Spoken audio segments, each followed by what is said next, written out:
Bueno, bienvenidos y bienvenidas a esta serie de entrevistas organizadas por el área de políticas abiertas y de promoción de diplomacia científica y cultural de la Facultad de Humanidades y Artes de la Universidad Nacional de Rosario. Una serie de entrevistas que tienen por objetivo desandar, intercambiar y conversar con distintos referentes de la región y globales respecto a estas temáticas y cómo también potenciar las políticas desde nuestra ciudad de Rosario, ¿no? Las políticas internacionales. Así que en el día de hoy, para mí es un placer y para nosotros, para nuestra área, es un placer contar con Pastora Martínez Samper, comisionada para la Acción Internacional de la Universidad Abierta de Cataluña, de España. Hola, Pastora, un gusto. Hola Virginia, el gusto es mío, la verdad, estar aquí hoy contigo, con vosotros, a ver lo que da de sí esta conversación. Muchas gracias desde ya. Bueno, para ir iniciando esta conversación, me gustaría hacer referencia a una agenda que compartimos ambas instituciones y compartimos también en el ámbito iberoamericano, que es la Agenda 2030, ¿no? Eh, Tanto la UOC ha realizado, y ya nos comentarás, muchísimas acciones respecto a ello y también trabajando en la CRUE desde tu rol. Cómo se potencian en los planes, ¿no?, de las universidades estas agendas, pero mi pregunta en específico sería cómo las universidades pueden aportar en la consecución justamente de la Agenda 2030 actualmente. Mira, yo creo que actualmente estamos quizá en otro momento, ¿no? Que cuando empezamos en la UOC a trabajar la agenda, porque fue justo en 2016 que yo me incorporo en ese momento como vicerrectora y justo apenas hace unos meses antes que se acababa de aprobar la agenda y sí que vimos que tenía sentido utilizarla como lenguaje común. Era una agenda diferente de las anteriores que nos interpelaba también a los europeos como cosa distinta, ¿no? Y que por primera vez introducía la educación superior y la ciencia entendida como conocimiento, ¿no? Como generadora, pero también transmisora de conocimiento desde el inicio y no solo como objetivos concretos, sino como medio también, como finalidad. Y vimos que podía ser muy potente y a partir de ahí empezamos a trabajar y la verdad es que yo creo que nos debió pasar a muchas universidades a la vez en distintos puntos del globo, porque empezaron a surgir iniciativas similares donde vimos bastante eco y bastante resuene. Sí que es verdad que a nivel español muchas nos movilizamos en esa línea y empezamos a trabajar sensibilizando, básicamente, explicando qué era esta agenda, por qué tenía interés, por qué como universidades teníamos que dar un paso al frente y por qué no teníamos que mirar de costado esta vez, ¿no? Con esta idea de que todos los actores teníamos algo que contribuir. Yo creo que ahora nos encontramos en otro momento, ¿no? La agenda parece que está un poco de capa caída, llegó la pandemia, que bueno, fue muy complicada, muy dolorosa en muchísimos sitios. Luego han llegado muchos conflictos armados que parece bueno, que nos han resituado. Y, pero es cierto bueno, para algunos de nosotros, y entre las que yo me cuento, sigue estando muy presente y sigue siendo muy válida. Quizá aún más, ¿no? Porque todas estas cosas que están pasando, que pasaron en un futuro, en un pasado no muy lejano, ya venían apuntadas por la agenda. Entonces, bueno, las universidades aquí deberíamos asumir este papel de tanto en la transmisión de ese conocimiento con nuestro estudiantado como en la generación del conocimiento que estamos elaborando, que no somos los únicos que lo tenemos ya, por supuesto. Hay conocimiento, mucho conocimiento que se está generando fuera de la academia, pero que somos una parte importante también para decidir a qué retos, ¿no?, globales nos queremos orientar. Y ahí, para mí, el conocimiento abierto, la ciencia abierta, tiene un papel también clave, que si quieres luego también entramos un poco. Ujú. Sí, justamente lo traía esta colación, ¿no? Cómo el conocimiento abierto y la ciencia abierta puede aportar a la Agenda 2030. Y eso me remite al plan, ¿no? que realizó la UOC sobre conocimiento abierto hace unos años.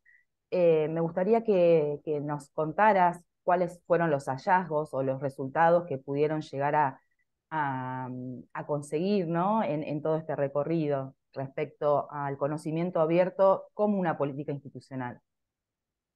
Mira, yo, la verdad es que cuando lo planteamos, al final, tanto el plan de Agenda 2030 como el plan de conocimiento abierto, junto con otros, ¿no? De poner de relieve lo que nosotros como universidad totalmente online podemos contribuir, ¿no? Con esta metodología particular que tenemos de enseñanza y aprendizaje, todo estaba muy imbrincado, ¿no? Hicimos planes de acción porque descubrimos que era un instrumento útil en el sentido de también nuclear a parte de las comunidades universitarias, ¿no? Tanto el profesorado como los investigadores, como el equipo de gestión y, por supuesto, los estudiantes.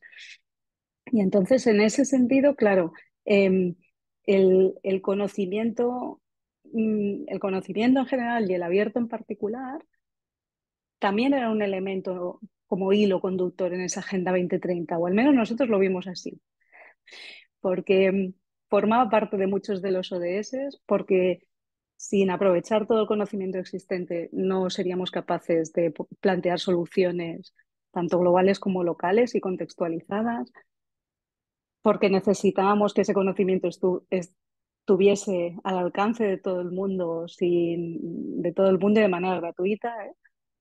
Y, y porque sin todos los actores, no solo los académicos, iba a ser muy difícil encontrar esas soluciones también mediante el conocimiento, ¿no? Entonces, claro, en ese sentido fueron varios planes que se fueron gestando como a la vez.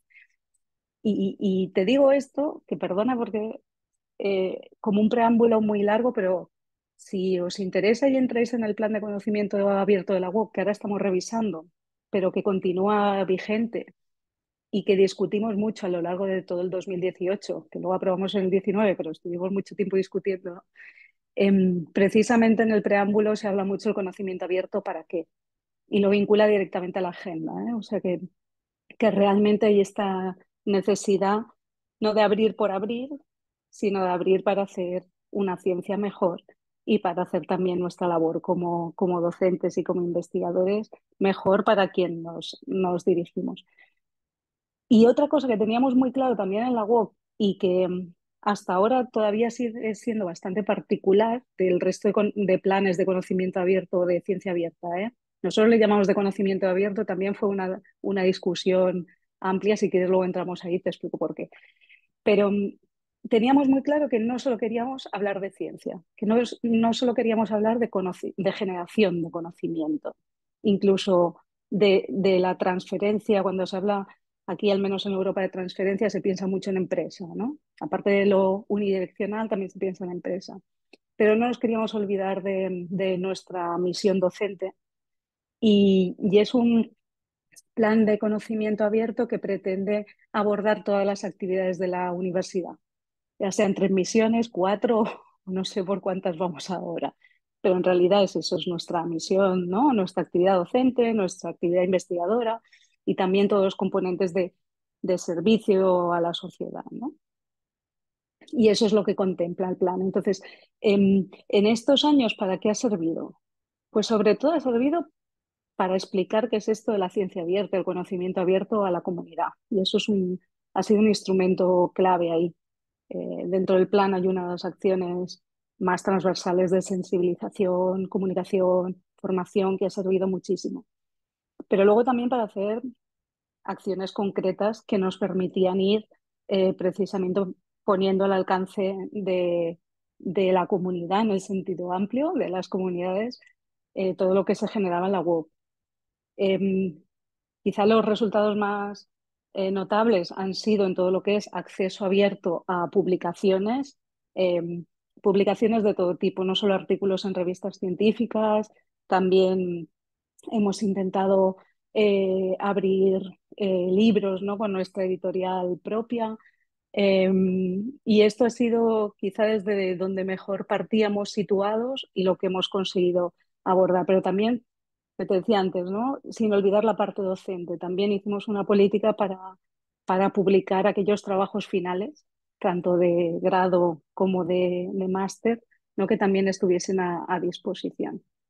Y ese quizá ha sido como el más espectacular.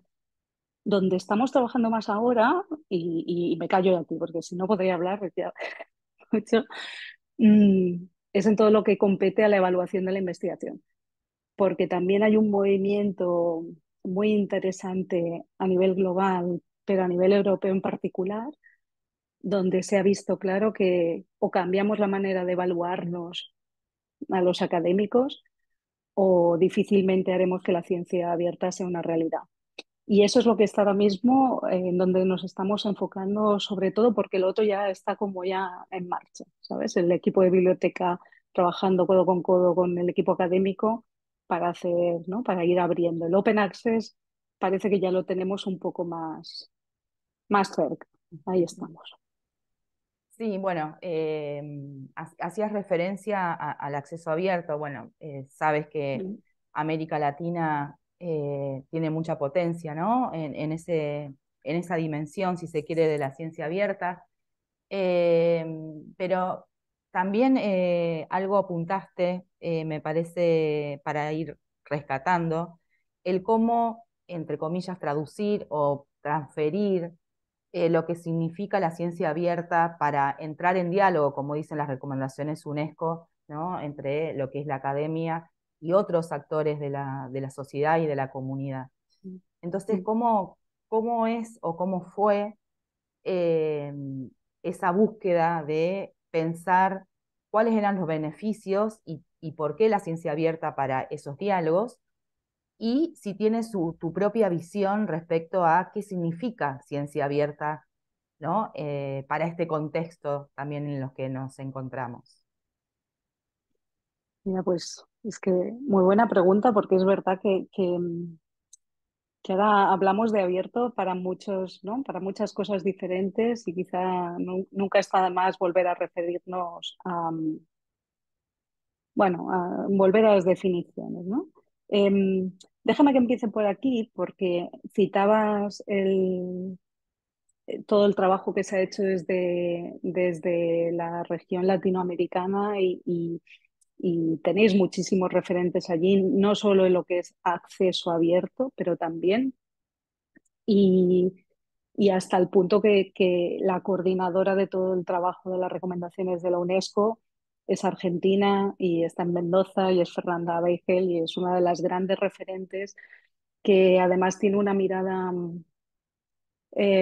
bueno, muy interesante de todas esas conversaciones más allá de las estructuras de poder, ¿no? Que están ahora mismo bastante anquilosadas.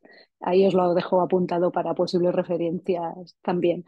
Em, y claro, en ese sentido, todo lo que es el trabajo con otros actores, en nuestro caso no solo se articuló a través del plan de conocimiento abierto. En nuestro caso fue bastante transversal de nuevo, ¿no? Como la Agenda 2030 también lo señala muchas veces, y además muy repetido por nuestro rector anterior, que era con quien yo estaba de vicerrectora, que él siempre nos recordaba que las universidades ya no son el único foco de generación de conocimiento, y que el conocimiento está en los hospitales, está en los museos, está en las asociaciones de vecinos, está en muchísimas partes y no tendría ningún sentido no aprovecharlo y aprovecharse, ¿no? Y entonces en ese sentido, para mí ciencia abierta, y te vuelvo a decirlo, no es abrir por abrir.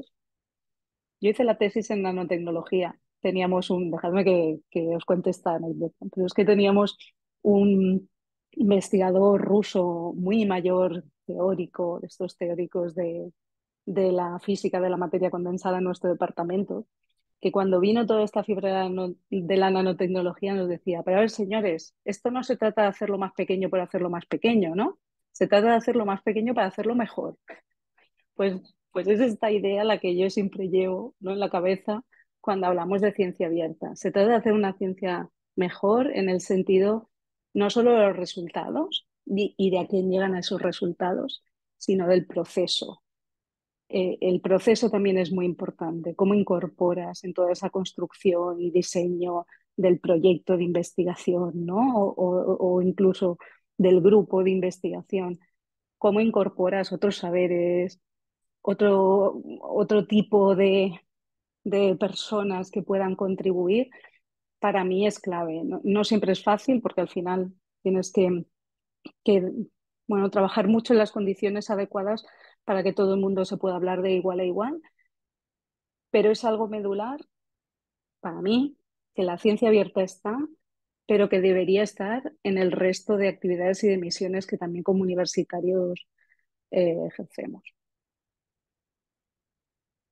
Y a partir de esas misiones eh, que propone también la ciencia abierta, es interesante siempre retomar las relaciones y la potencialidad de la cooperación iberoamericana, ¿no? En ese sentido.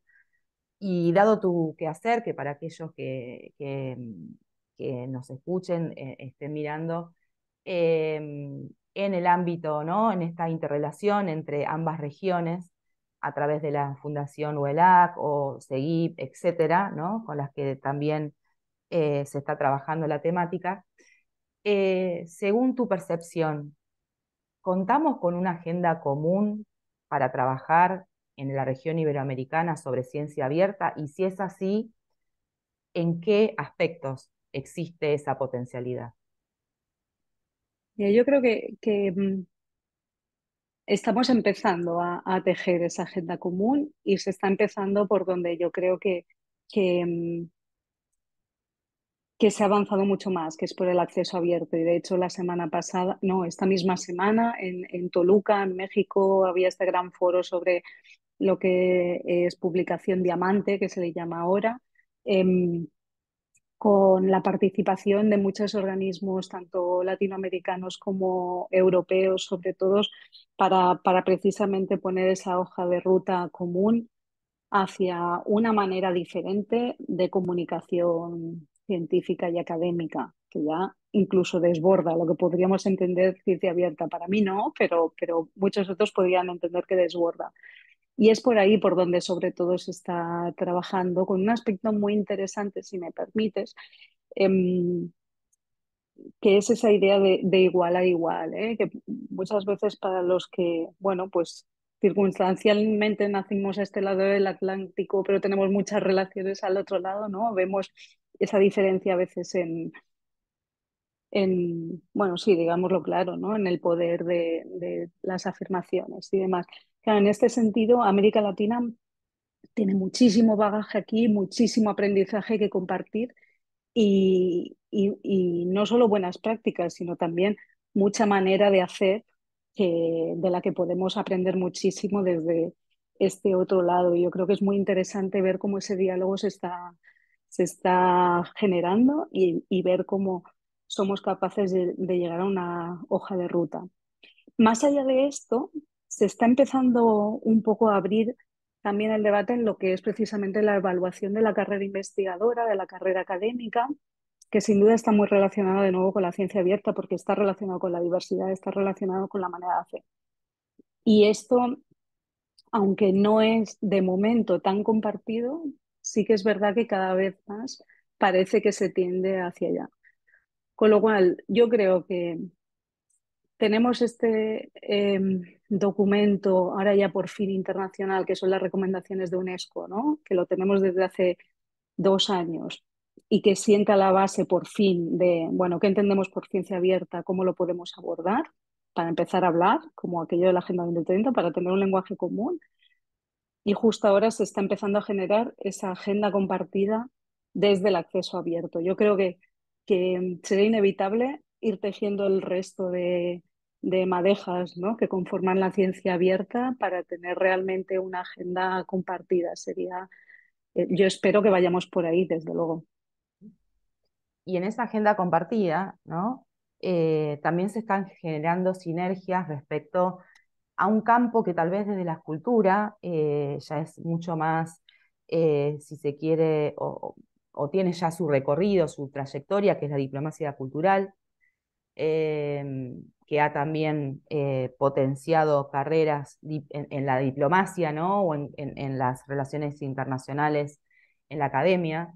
Pero sí es de reciente, si se quiere, promoción la diplomacia científica, ¿no? Para nuestra área conjugamos, ¿no? La diplomacia científica cultural. Pero, ¿cómo sería pensar desde tu mirada eh, esta centralidad de que la ciencia que pensemos para la diplomacia científica cultural sea la ciencia abierta? ¿No? ¿Qué sinergia se converge allí, justamente, hablando de sinergias? ¿Qué se pone en juego si pensamos en que sea este tipo de hacer ciencia la que comunique a nuestros países, ciudades? Mira, ojalá. Déjame que te diga que hasta ahora yo no conocía ninguna otra unidad, además de la vuestra, donde se conjuguen ambas aproximaciones o misiones o actividades y me parece muy atractivo porque es toda una declaración de principios, ¿no? Queremos hacer esa ciencia mejor y encima darnos a conocer, ¿no? Y entablar unas relaciones de igual a igual gracias a ese tipo de manera de hacer ciencia. O sea que para mí apuntado está y a lo mejor veréis algún resuene eh, por Barcelona dentro de poco. A ver si me hace caso. Em, pero mira, te citaré a Frank Midema, que es un holandés referente también en todo el campo de la ciencia abierta. Él ahora es vicerrector de la Universidad de Utrecht y Utrecht es de estas universidades referentes en todo este campo porque nos llevan mucho camino adelantado. Y él siempre dice bueno, que ahora hablamos de ciencia abierta, pero que el objetivo es hablar de ciencia a secas, cuando en realidad todos los procesos tengan esta idea de ser pues mucho más transparentes, mucho más justos, mucho más íntegros y tener todos estos conceptos de lo reutilizable y la diversidad. Así es que yo creo que no queda otra. Si lo que queremos es hacer buena ciencia y una ciencia relevante, pero además que el proceso también cuente, que no solo cuente el paper o el resultado, ¿no? Y todo lo demás quede borrado. En la diplomacia científica debería ser la, la piedra angular, esa ciencia abierta. La llamemos ahora ciencia abierta y en el futuro ojalá simplemente ciencia, porque será la manera en cómo la hagamos. Eh, Sumamente interesante lo que comentas, ¿no? Ojalá no tengamos que adjetivar o colocar esa palabra de lo abierto, ¿no? Para hablar de estas nuevas formas de ciencia, de hacer ciencia que nos lleven justamente a hacer una mejor ciencia a partir de los principios, ¿no? De los valores que todos y todas conocemos. También en algún momento, y retomo algunas palabras que comentaste al principio, hablaste de no abrir sin ningún propósito, ¿no? Tema que resuena mucho también en otra agenda, que es la agenda de gobierno abierto y de datos abiertos, que dado, ¿no? Ya hace una década que se viene trabajando respecto a la apertura de datos, pero bueno, ya podemos hacer un paralelismo entre acceso y datos, ¿no? En ambas agendas que ya tenemos que tratar de transitar o trascender esas cuestiones. Pero bueno, la pregunta sería, a partir de esa búsqueda de trascendencia de lo que ya estamos haciendo o lo que necesitamos justamente promocionar desde otras aristas, sería qué repercusión, y dado también tu competencia institucional, ¿no? Desde la UOC y tus relaciones con otros organismos especializados internacionales, cómo estos cambios de paradigma o estos cambios culturales, ¿no? Un cambio cultural de pensar en la ciencia y en la diplomacia, impactan en las políticas institucionales de la academia en general, ¿no? Si se quiere o si querés particularizarlo con la UOC. Pero si podrías mencionar tres acciones en donde vos digas, realmente hay que cambiar o hay que repensar estas dimensiones de las políticas institucionales académicas. ¿Por dónde sería ese cambio? Mira, yo creo que es circular, ¿eh? Es decir, que el cambio cultural no lo conseguiremos sin políticas institucionales concretas que precisamente nos lleven ahí. Y de nuevo, ¿no? Sin un cambio cultural, quizá no cultural, pero al menos de unos pocos, tampoco seremos capaces de cambiar esas políticas institucionales. Con lo cual, al final, es una especie de espiral que esperemos que vaya convergiendo, pero que sin duda tiene que ir tocando lo cultural de la institución a la política institucional concreta, pero de nuevo al revés, porque simplemente con acciones de arriba abajo poco podemos cambiar si no tocamos también y comprometemos al abajo arriba, y hacemos acciones concretas.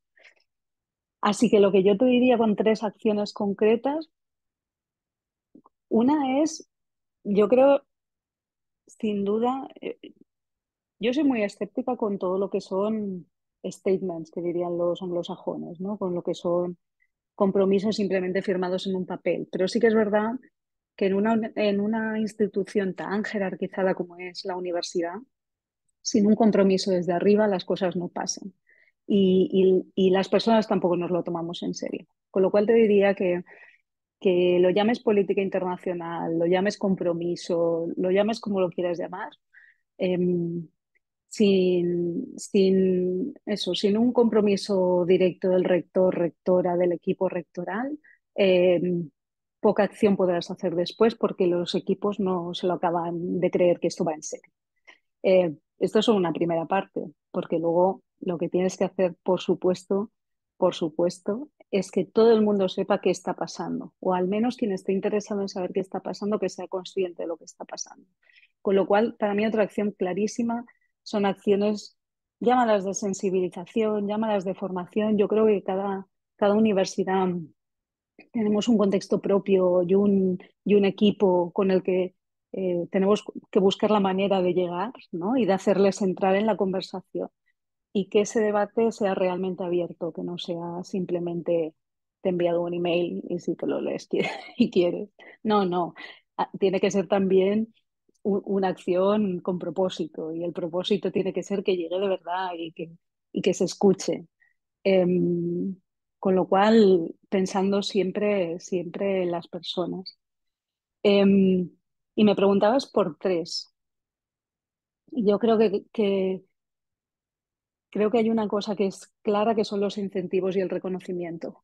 Sin esto, poco, y vuelvo a lo de la evaluación, ¿eh? Quizá yo ahora estoy como muy mediatizada por esto, pero es que creo que ya podemos hacer muchos compromisos y firmarlos y hacer muchas declaraciones. Podemos hacer mucha explicación, intentar que desde los predoctorales hasta los catedráticos, ¿no? entiendan de qué va. Pero si esto no cambia la manera en cómo nos evaluamos a nosotros mismos, tanto en la selección de los equipos como en la promoción, nadie se lo va a creer. Con lo cual, alguna acción concreta tiene que ir en esa línea de, bueno, vamos a ver cómo incentivamos aquí. Y aquí de nuevo la solución puede ser múltiple, y diversa, pero yo sería la tercera acción que recomendaría. Incentivos y reconocimiento, y lo pongo en este binomio que también lo hace la Comisión Europea porque creo que es la manera, creo que hay que pensar en las dos de a una. Sí, el tema de incentivos y reconocimientos también es una tarea sumamente eh, sensible, ¿no? Y crítica. Eh, Culminando esta conversación, que te agradecemos muchísimo, eh, dada la especificidad también que le queremos dar o el aporte, la mirada desde otras instancias disciplinares, si bien la ciencia abierta promueve lo transdisciplinar, interdisciplinar, pero bueno, en ocasiones cuando hablamos de ciencia parece ser que son, o ciencia abierta, tiene que ver con las ciencias más duras, ¿no? Las ciencias naturales, etcétera. Pero ¿qué sucede o qué nos puedes compartir o si conoces alguna experiencia? La UOC tiene mucho trabajo en humanidades y artes. ¿Cuál es el aporte que las humanidades y artes le realizan a la ciencia abierta y viceversa? La ciencia abierta, ¿qué potencia a las humanidades y artes? Bueno, todo, pero déjame que rescate algo que decía al principio, que es esto de por qué lo llamamos conocimiento abierto. Y de hecho le llamamos conocimiento abierto aquí porque la UOC es precisamente una universidad sobre todo de ciencias humanas y sociales, aunque también tenemos, ¿no?, una facultad de informática y telecomunicaciones y unos estudios de salud. Eh, pero claramente muchas facultades de humanidades y de ciencias sociales. Y queríamos que todo el mundo se sintiese interpelado. Y no todo el mundo con ese apelativo de ciencia abierta lo hacía y por eso decidimos hablar de conocimiento, no solo de ciencia, para ser muchísimo más inclusivos. Y, y ahí lo dejo. ¿Y cómo nos retroalimentamos? Es que tú ya lo apuntabas, hoy en día, ante los retos, no solo retos concretos, que necesitan de soluciones bueno, a veces importantes, siempre importantes, pero a veces como muy complicadas. Em, Sin esa mirada al menos multidisciplinar, poco avance vamos a encontrar. Pero no solo en pensando en un objetivo de algún reto. Yo defiendo mucho todo lo que es la investigación muy básica. Yo creo que también en todo lo que es la construcción del conocimiento, también esa mirada múltiple es más que bienvenida. Y aquí en la web tenemos una iniciativa muy interesante de interseccionar artes, ciencia y tecnología, em, que nos funciona muy bien porque te sitúa en un punto diferente a los académicos, ¿no? Cuando te obliga a interactuar con otros que a lo mejor no son de tu disciplina y que estar dispuesto, ¿eh? No siempre es cómodo. Em, pero lo es que luego cuestiones concretas como, por ejemplo, todo el aporte bueno, no solo el bagaje que tienen las ciencias sociales y las humanidades del entendimiento de las cuestiones, ¿no?, y de las personas y de cómo entendemos también nuestra relación con los diferentes ecosistemas, son clave eh, en esta concepción de ciencia abierta, sino que luego también nos proporciona ya como individuos, como individuos, y quizá como académicos, esa apertura de mente, esa manera de, de un imaginario de diferente, de poder entender, ¿no?, otras cuestiones que a lo mejor simplemente, pues eso, leyendo artículos científicos de física, de materia condensada, es muy difícil de poder incluso imaginar o apuntar. Y en este sentido, yo creo que por suerte cada vez más hay experiencias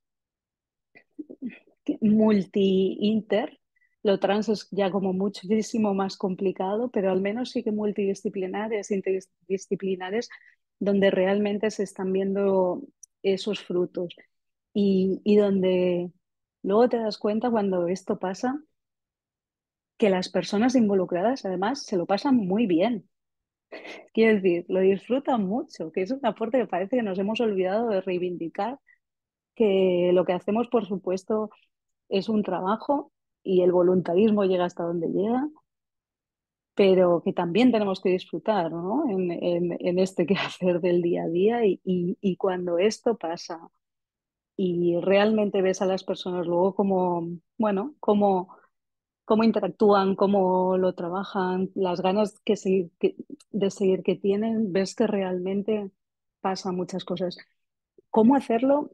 Es el gran qué, de nuevo, como todo, ¿no? En la web tenemos la suerte en este caso, que somos un equipo docente no muy grande, eh, con lo cual podemos generar esas sinergias de encontrarnos de vez en cuando, más allá del ámbito disciplinar.